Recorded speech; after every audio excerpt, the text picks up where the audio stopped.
स्वामी समर्थ। नमस्कार स्वामी भक्तांनो, तुमचे दुःखाचे दिवस संपत नसतील, काही केल्या तुमचे दुःख कमी होत नसेल, पैशा संबंधी अडचणी आल्या असतील, तुम्हाला तुमच्या जीवनात कुठूनच आशेचा किरण दिसत नसेल, तर भक्तांनो अजिबात काळजी करू नका। तुमच्या चिंतेला एका मिनिटात नष्ट करेल असा हा स्वामी माऊलींचा मंत्र आज आपण श्रवण करणार आहोत। भक्तांनो, तुमची पैशाची अडचण कमी करण्यासाठी आणि तुमच्या पाठीमागे लागलेली पनौती कमी करण्यासाठी हा मंत्र खूप फायदेशीर आहे। हा मंत्र पूर्ण ऐकल्यानंतर अवघ्या 3 तासाच्या आत या मंत्राचा प्रभाव आपल्याला दिसू लागतो। हा मंत्र तुम्ही शांत मनाने संपूर्ण ऐका। तुमच्या मनातील जी काही कठीणातली कठीण इच्छा आहे ती सुद्धा पूर्ण होण्यासाठी हा मंत्र मदत करतो। प्रिय स्वामी भक्तांनो, तुमच्या धावपळीच्या जीवनातील फक्त 10 मिनिटे स्वामींसाठी द्यायची आहेत। दिवसभरात तुम्ही हा मंत्र कधीही आवर्जून ऐका आणि बघा, तुमची इच्छा ही पूर्ण होणारच। तुमचा स्वामी माऊलींवर व त्यांच्या शक्तीवर विश्वास असेल तर कमेंट मध्ये जय श्री स्वामी समर्थ असे टाइप करा। हा मंत्र अर्धावट सोडू नका, संपूर्ण ऐका, तरच या मंत्राचा प्रभाव तुमच्यावर पडेल। असेच यापुढेही स्वामींचे शक्तिशाली मंत्र ऐकण्यासाठी आताच आपल्या चॅनलला सबस्क्राइब करा। स्वामींचे खरे भक्त असाल तर हा व्हिडिओ शेवटपर्यंत नक्की श्रवण करा। हा मंत्र तुम्ही अजिबात दुर्लक्षित करू नका। तुमच्या जीवनात जर चमत्कार व्हावा असं वाटत असेल तर स्वामी माऊलींना प्रार्थना करा। या व्हिडिओला लाईक करून हा मंत्र पूर्ण 108 वेळा श्रवण करा। चला तर जास्त वेळ न लावता मंत्र जपाला सुरुवात करूया।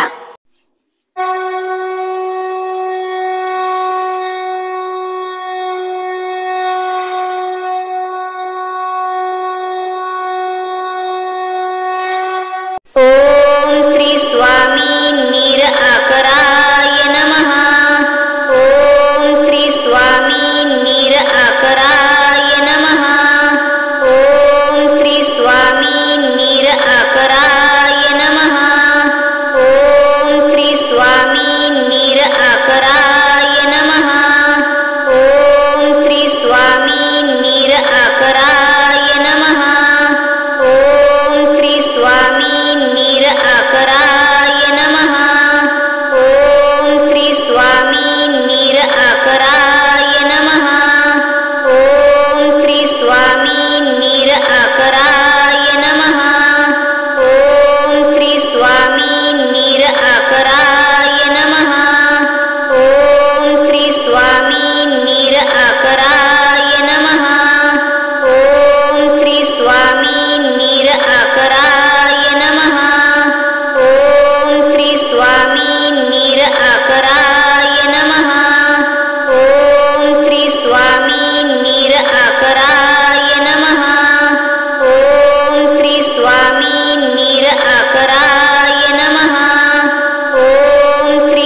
स्वामी निराकराय नमः.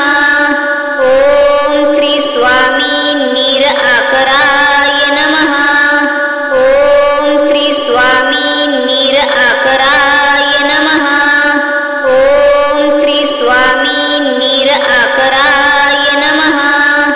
ओम श्री स्वामी निराकराय नमः. ओम श्री स्वामी निराकराय नमः.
शिवाय